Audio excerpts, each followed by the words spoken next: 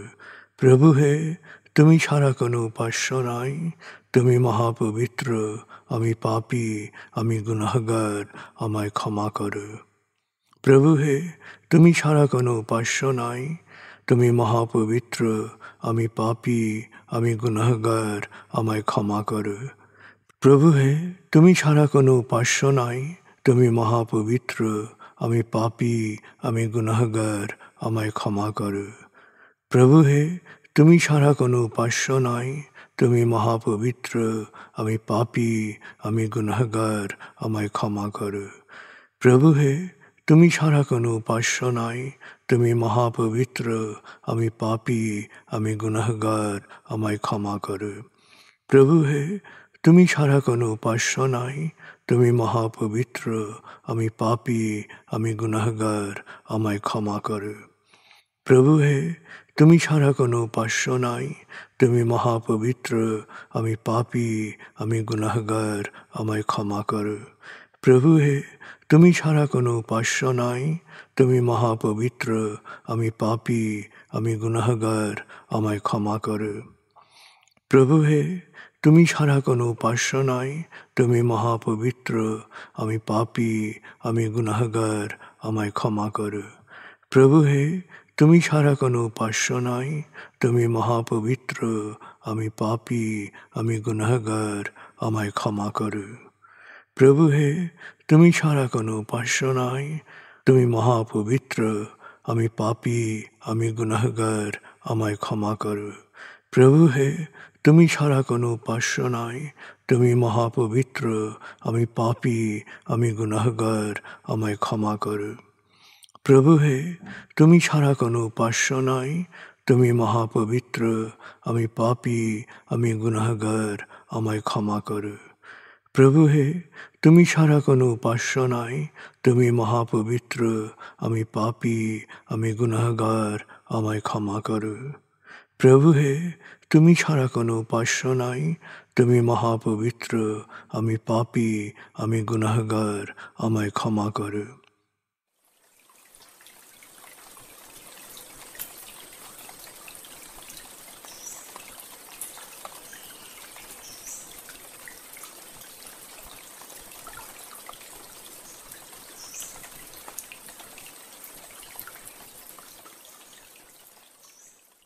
এবার আমরা সূরা তাকবীর এর মর্মবাণীর অংশ বিশেষে ডুবে যাব।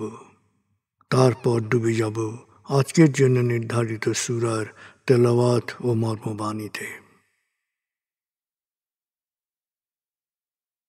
81 সূরা তাকবীর।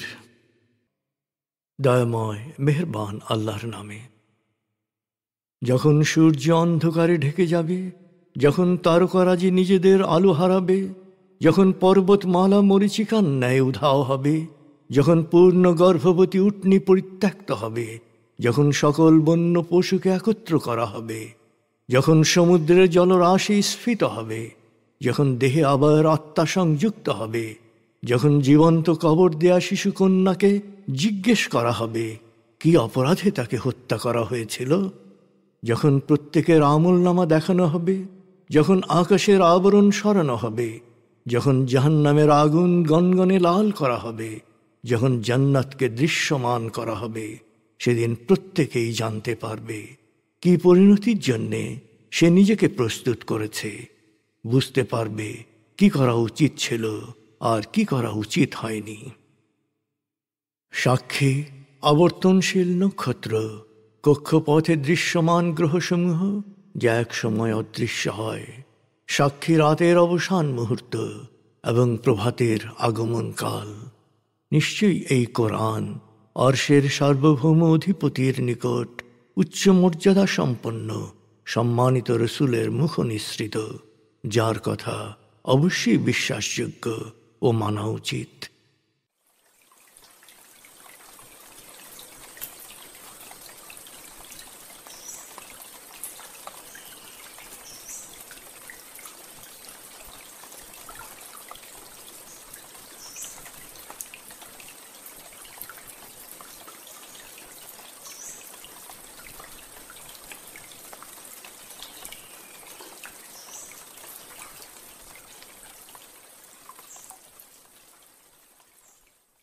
এবার আমরা সূরা হজ 19 থেকে 33 আয়াতের তেলাওয়াত ও মর্মবাণীর গভীরে ডুবে যাব।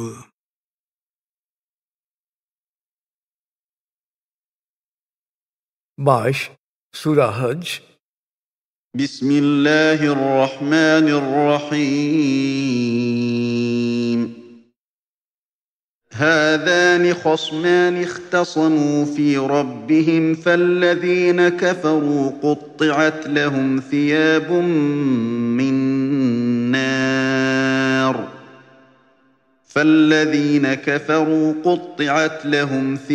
من نار يصب من فوق رؤوسهم الحميم يصهر به ما في بطونهم والجلود ولهم مقامع من حديد كلما أرادوا أن يخرجوا منها من غم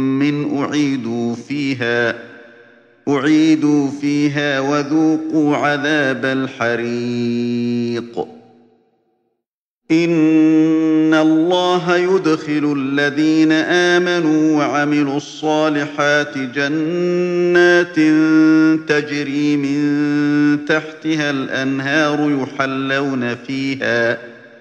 يحلون فيها من أساور من ذهب ولؤلؤا ولباسهم فيها حرير وهدوا إلى الطيب من القول وهدوا إلى صراط الحميد إن الذين كفروا ويصدون عن سبيل الله والمسجد الحرام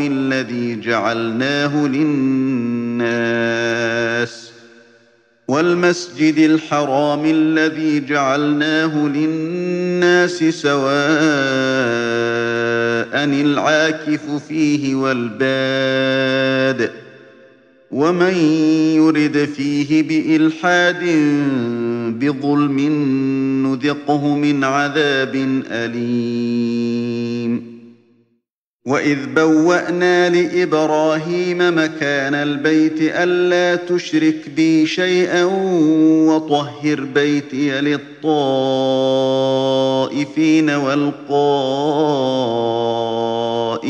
والركع السجود وأذن في الناس بالحج يأتوك رجالا وعلى كل ضامر يأتين من كل فج عميق ليشهدوا منافع لهم ويذكروا اسم الله في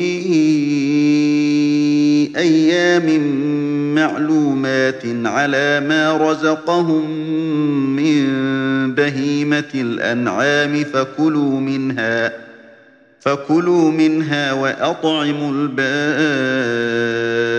الفقير ثم ليقضوا تفثهم وليوفوا نذورهم وليطوفوا بالبيت العتيق ذلك ومن يعظم حرمات الله فهو خير له عند ربه وأحلت لكم الأنعام إلا ما يتلى عليكم فاجتنبوا الرجس من الأوثان واجتنبوا قول الزور حنفاء لله غير مشركين به ومن يشرك بالله فكأنما خر من السماء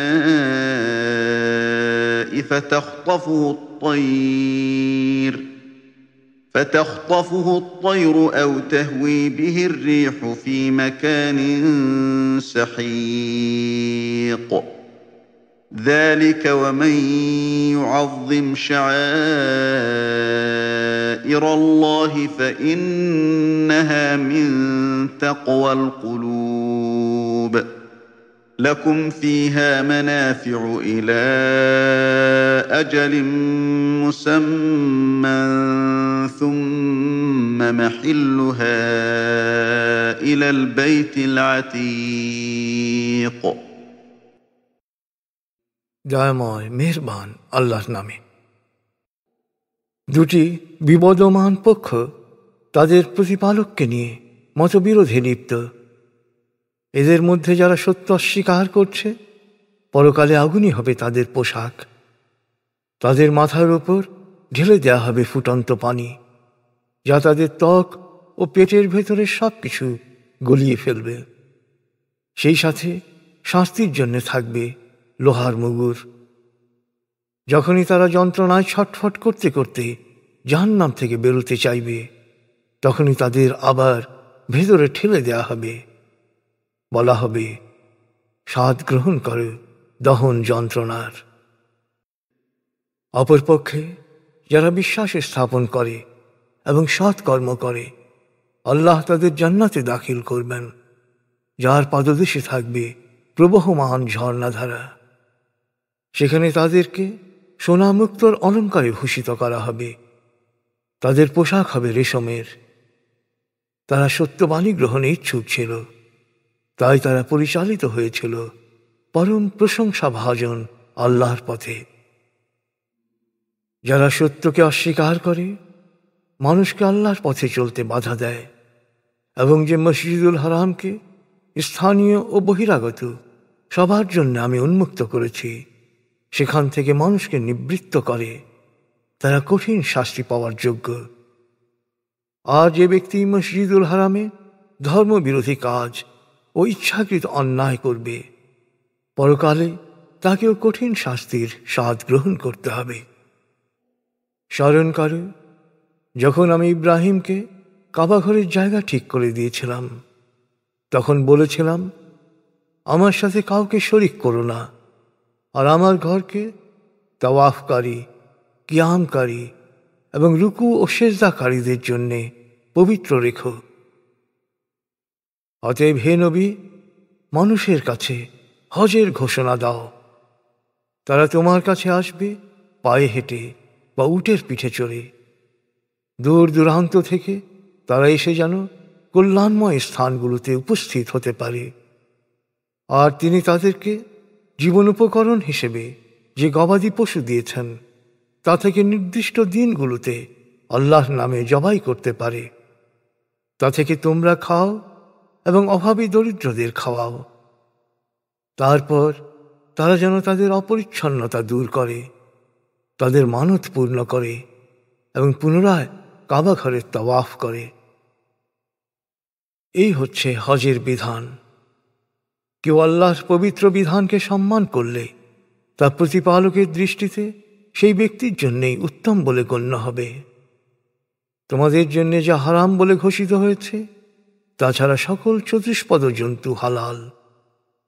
সুতরাং মূর্তির অপবিত্রতা থেকে দূরে থাকো, মিথ্যাচার পরিহার করে, আল্লাহর প্রতি একনিষ্ঠ হও এবং তার সাথে কাউকে শরিক করো না। যে আল্লাহর সাথে শরিক করে, তার উপমা হচ্ছে এমন ব্যক্তির, আকাশ থেকে যার পতন হয়েছে আর মৃতভোজী পাখি তাকে ছোঁ মেরে নিয়ে গেছে, অথবা ঝড়ো হাওয়া তাকে উড়িয়ে নিয়ে দূরবর্তী কোথাও আছড়ে ফেলেছে। এই আল্লাহর বিধান। আর হৃদয়ে আল্লাহ সচেতনতা সৃষ্টি হলেই একজন ধর্মের নিদর্শনাবলীকে সম্মান করতে পারে। এই কোরবানির পশু থেকে নির্দিষ্ট সময় পর্যন্ত উপকার লাভের অধিকার তোমাদের রয়েছে। এরপর এগুলোর গন্তব্য হচ্ছে প্রাচীন গৃহ, কাবাঘর যা একত্বের প্রতীক।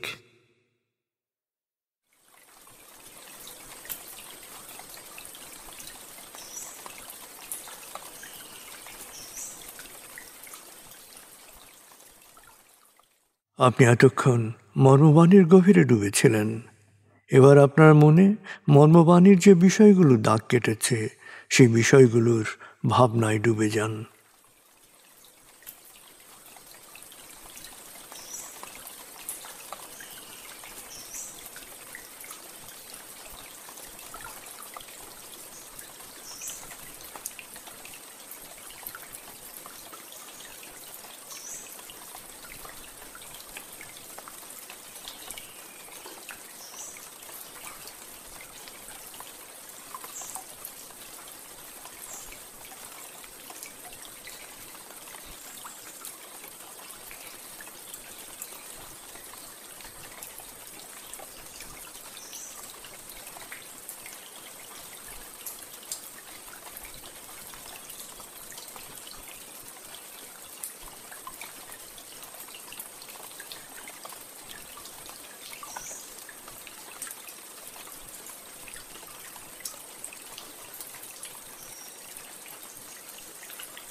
এবার আমরা জিকির ও দোয়ার গভীরে ডুবে যাব।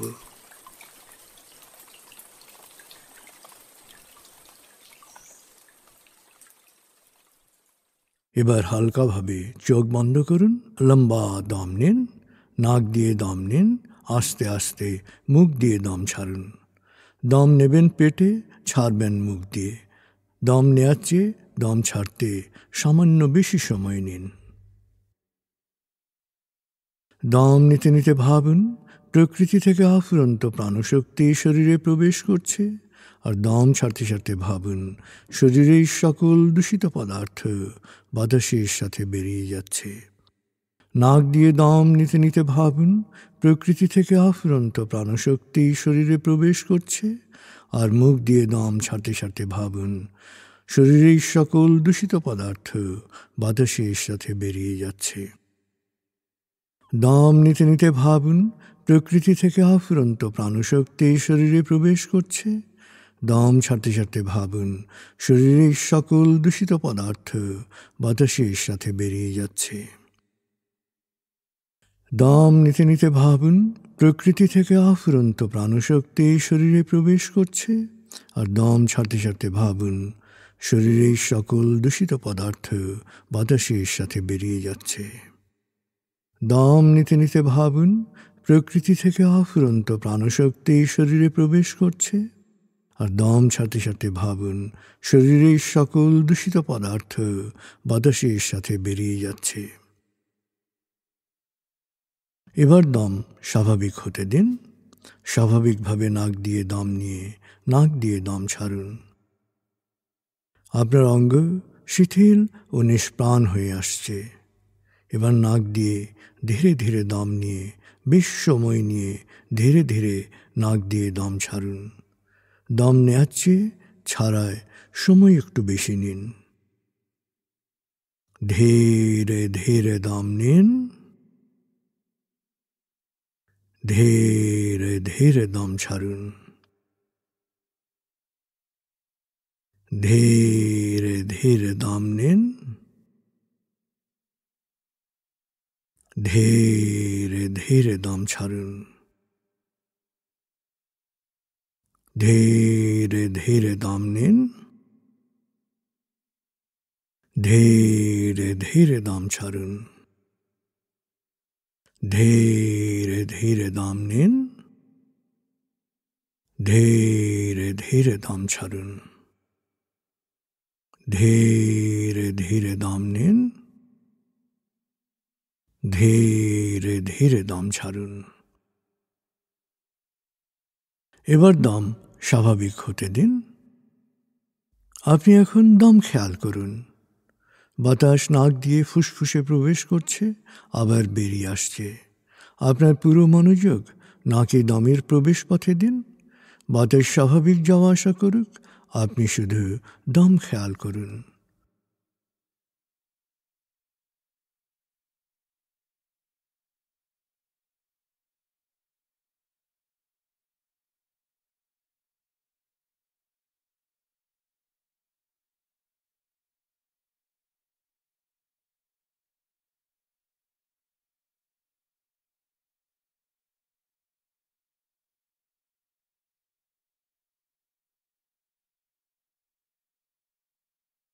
অনুভব করুন আপনার শরীর ভারী লাগতে শুরু করেছে। আরাম, আরাম, আরাম। অনুভব করুন শীতলতা স্রোতের মতো, বরফ গলা পানির মতো আপনার মাথা থেকে শরীর বেয়ে নিচের দিকে নেমে যাচ্ছে।